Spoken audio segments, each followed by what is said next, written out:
السلام علیکم۔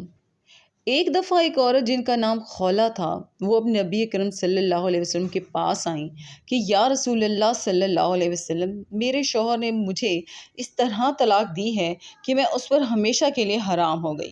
اس بڑھاپے میں کہاں جاؤں گی؟ آپ کوئی صورت بتائیں کہ میں اپنے شوہر پر حلال ہو جاؤں۔ تو حضور اکرم صلی اللہ علیہ وسلم نے فرمایا، تیرے باب میں میرے پاس کوئی حکم نہیں، یعنی ابھی تک زہار کے متعلق کوئی حکم جدید نازل نہیں ہوا تھا۔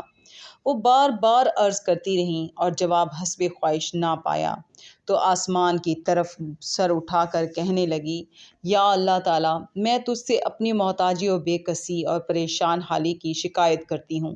اپنے نبی صلی اللہ علیہ وسلم پر میرے حق میں ایسا حکم نازل فرما جس سے میری مصیبت رفع ہو جائے۔ اس وقت سورۃ المجادلہ کی پہلی چند آیات اتریں اور ان کو صرف قرآن کی آیات ہی نہیں بلکہ 28ویں سپارے کا شروع بھی بنا دیا گیا تاکہ قیامت تک لوگ یہ جانیں کہ اللہ کس طرح ایک بے بس کی دعا کو بخوبی سنتا ہے۔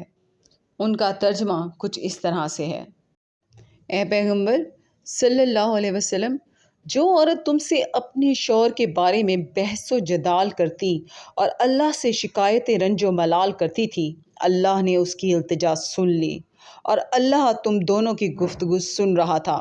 کچھ شک نہیں کہ اللہ سنتا ہے، دیکھتا ہے۔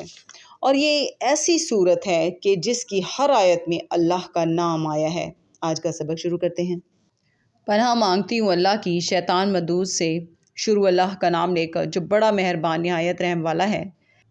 نہیں بلکہ مصیبت کے وقت تم اسی کو پکارتے ہو تو جس دکھ کے لیے اسے پکارتے ہو وہ اگر چاہتا ہے تو اس کو دور کر دیتا ہے، اور جن کو تم شریک بناتے ہو اس وقت انہیں بھول جاتے ہو۔ اور ہم نے تم سے پہلے بہت سی امتوں کی طرف پیغمبر بھیجے، پھر ان کی نافرمانیوں کے سبب ہم انہیں سختیوں اور تکلیفوں میں پکڑتے رہے تاکہ عاجزی کریں۔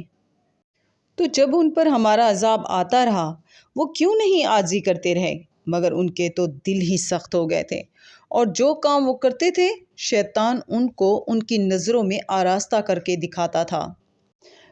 پھر جب انہوں نے اس نصیحت کو جو ان کو کی گئی تھی فراموش کر دیا تو ہم نے ان پر ہر چیز کے دروازے کھول دیے، یہاں تک کہ جب ان چیزوں سے جو ان کو دی گئی تھیں خوب خوش ہو گئے تو ہم نے ان کو ناگہاں پکڑ لیا اور وہ اس وقت مایوس ہو کر رہ گئے۔ غرض ظالم لوگوں کی جڑ کاٹ دی گئی، اور سب تعریف اللہ رب العالمین ہی کے لیے ہے۔ صدق اللہ العظیم۔